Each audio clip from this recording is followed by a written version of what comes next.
The entire Metro Manila will be under a 2-week curfew starting Monday as COVID-19 infections continue to rise in the region. 3 European nations have suspended the rollout of AstraZeneca shots following reports of blood clots among those vaccinated. But other EU nations, as well as Philippine health authorities, insist that AstraZeneca shots are safe. In fact, experts are urging the Philippine government to speed up the rollout of its vaccination program. President Duterte reveals that Senator Bongo wants to be president, but the senator says he will only run for president if Duterte will be his running mate. And prepare for nostalgia, 90s kids. A Channel 5 classic is returning to the Kapatid Network.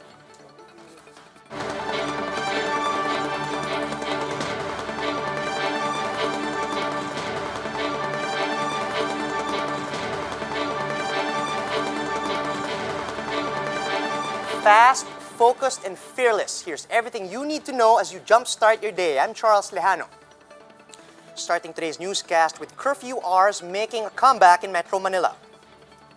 NCR mayors agreed to impose a 2-week curfew from 10 p.m. to 5 a.m. starting Monday, March 15.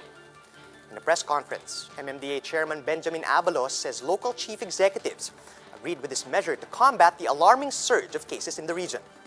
However, Abalos clarified that essential workers will still be exempted from curfew, while penalties for violators will vary per LGU. Ang timetable dito ay 2 linggo lamang. This will be for 2 weeks. Bakit 2 linggo? Dahil ang buhay ng virus ay mga 2 linggo, makikita mo na. Kung ito'y may improvement, maaaring tanggalin na po ito. No? Sapagkat sa mga kaso nga sinabi kanina, ay talagang nakakaalarma. In an interview with One News's The Chiefs, Interior Undersecretary Epimako Dinsing says quarantine passes won't be necessary during this 2-week period. But he admits that residents should expect to see more police officers patrolling in NCR. There will be an augmentation of the police for purposes of implementing the curfew in the whole of Metro Manila. Mga ilang kaya? I wouldn't know. Pag-uusapan pa ng PNP yan. Depende sa requirement ng LGU. Health experts are urging the government to speed up its vaccination efforts, with daily new infections projected to hit 6,000 levels by the end of the month. And to make things worse, new variants emerging in the country were found to be more transmissible. Mobile journalist Stanley Gahete giving you a front seat to the story.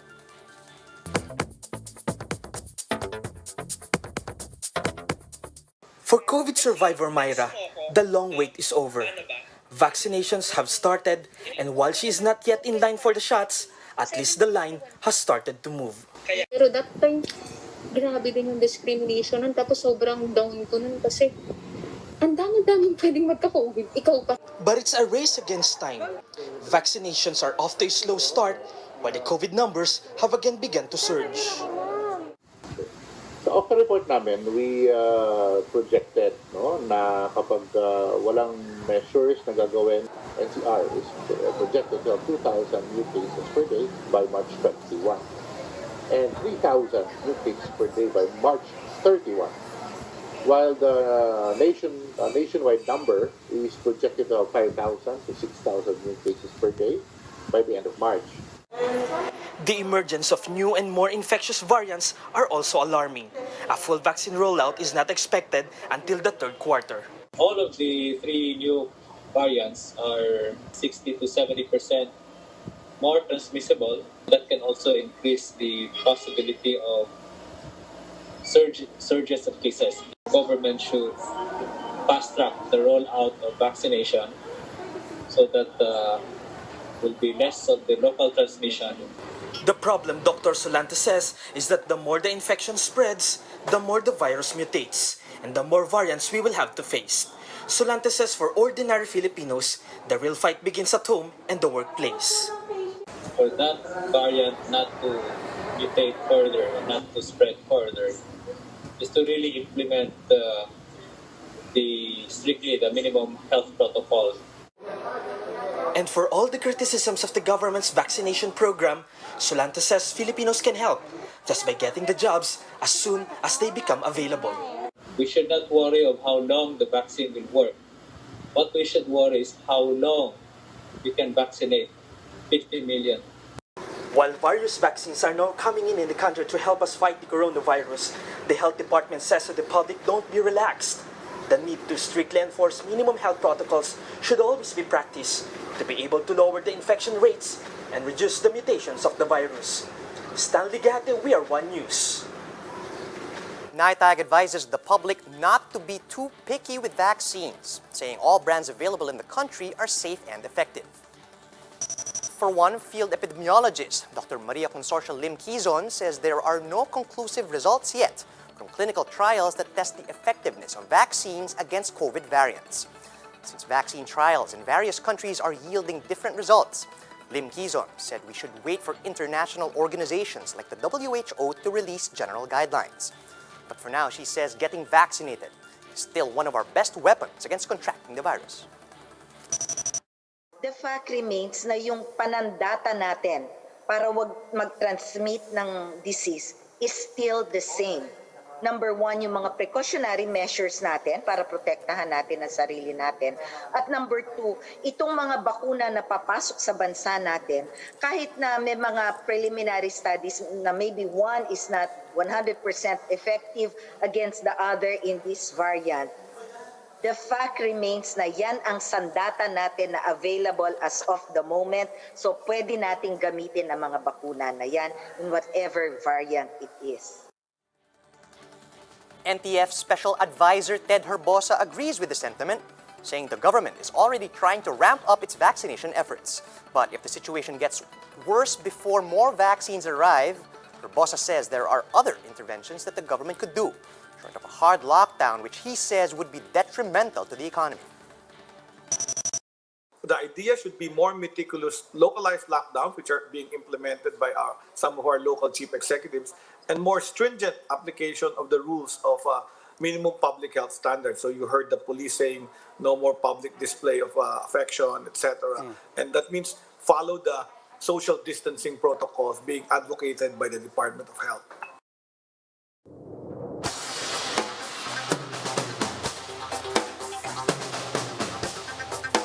Moving on now to the biggest stories from around the world. AstraZeneca vaccine rollout has been suspended in Denmark, Norway, and Iceland. This comes after Danish health officials recorded several cases of blood clots following inoculations using the British-Swedish vaccine.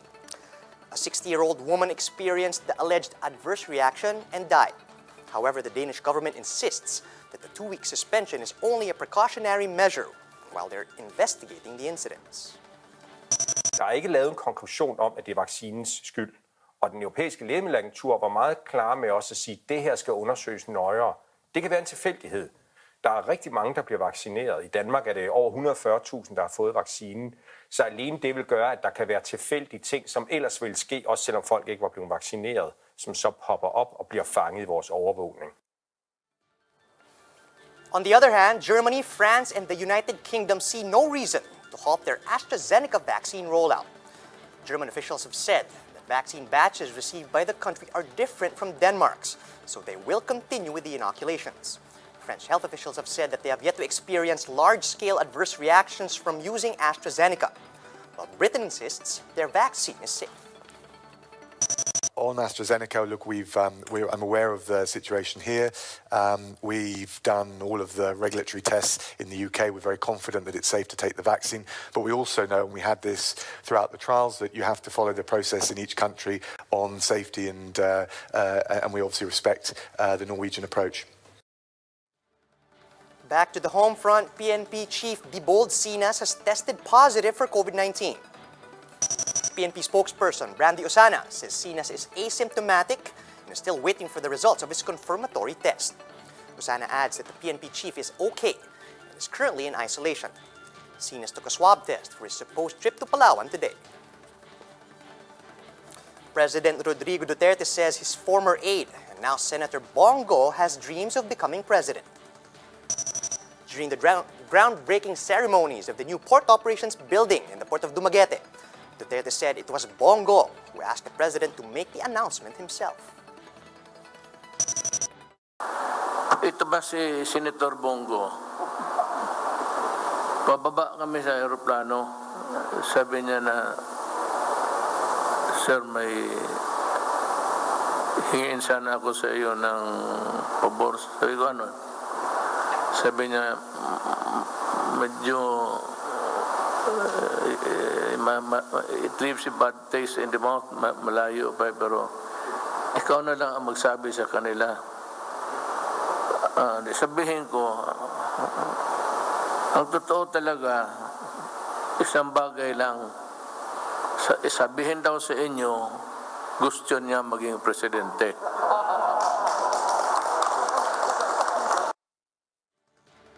In a statement, the lawmaker thanked President Duterte for his confidence, but insisted that he has no presidential ambition. Go said the chief executive was just kidding, but the lawmaker said he might just change his mind if President Duterte agreed to be his running mate. Recall that back in 2018, President Duterte also teased Bongo about having dreams of becoming senator.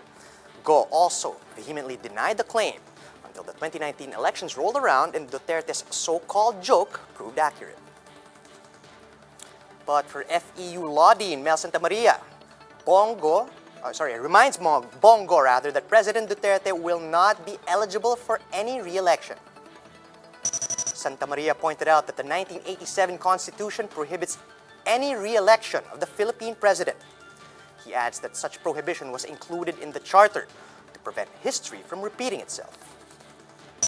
Bakit ba niligay ang no re-election? Sapagkat nga tandaan natin, itong saligang batas natin ay may hinuhugutan. Ang hinuhugutan nito ay isang period ng isang diktadorya, di ba? Isang dictatorship na almost perpetual ang kanyang position doon through maneuverings at saka through manipulations of the law. Iyon ang ayaw ng ating saligang batas. Isa lang talagang pagtutunguan. Hindi pwedeng tumakbo ng Vice Presidente si President Duterte. But the PDP Laban Federalism Institute is offering a contrary view. Professor Alfred Soreta says the prohibition on re-election, though well-intentioned, should no longer apply to present conditions. After all, he said the Constitution should be protective of the people's democratic rights.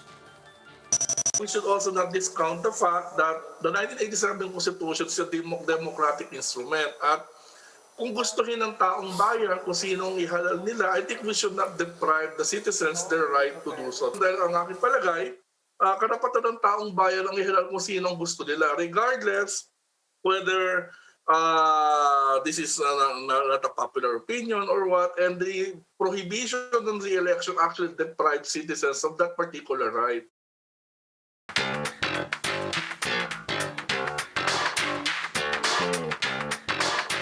TV5 is once again ramping up efforts to deliver only the best entertainment shows. And this time, the Kapatid Network chose to release 2 new shows that have been tried and tested. MJ Marfori with the details. The Kapatid Network will give new energy to 2 old shows, starting with 90s game show Singaling. Singmasters Randy Santiago, Kay Brosas and Donita Knows will check if contestants know not just the right words, but also the correct tune. Joining the fun are jukebox queens Jeza Zaragoza and heartthrob Ronnie Liang. Singaling will start in April. The second upcoming show, an adaptation of the 2018 K-drama hit Encounter, starring Diego Loizaga and Christine Reyes. The series is about a complicated May-December affair.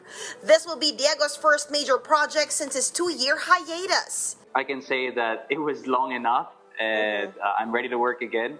Christine, who has been busy lately as a new single mom, is also excited to make a comeback. You're my first on-screen partner that I'm very nice. Bakit? Ano ba yung iba? Bakit? Paano ba sa iba? I'm very, maldita. The Pinoy version of Encounter will premiere on March 20 at 8 p.m. For News 5, MJ Marfori, we are One News. Here are the stories to watch out for later today. Pala spokesperson Harry Roque will be announcing the IATF's new resolution later at 12 noon. The Health and Tourism Departments will be holding a press briefing to discuss the government's measures balancing health and economy. And applicants for the position of Chief Justice will be facing the Judicial and Bar Council in a public interview. Associate Justice Estela Perlas Bernabe will be the first to face the JBC, followed by Justices Alexander Hesmundo and Ramon Paul Hernando.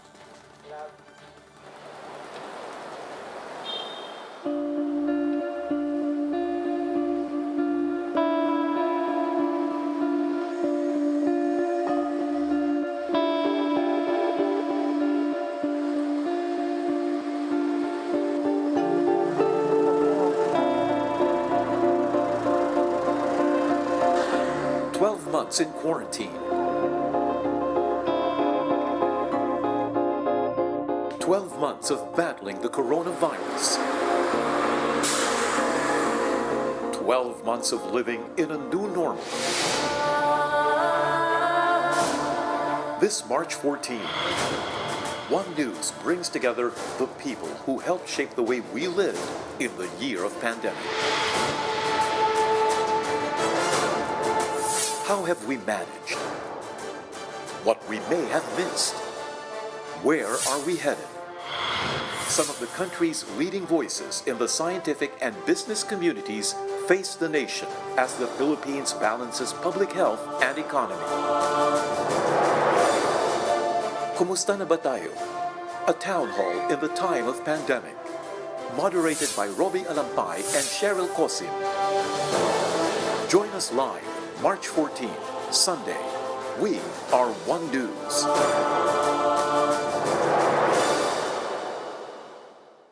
And that's how the day is shaping up to be. Join us later at 10 a.m. as we monitor the day's biggest stories from sunrise to sundown.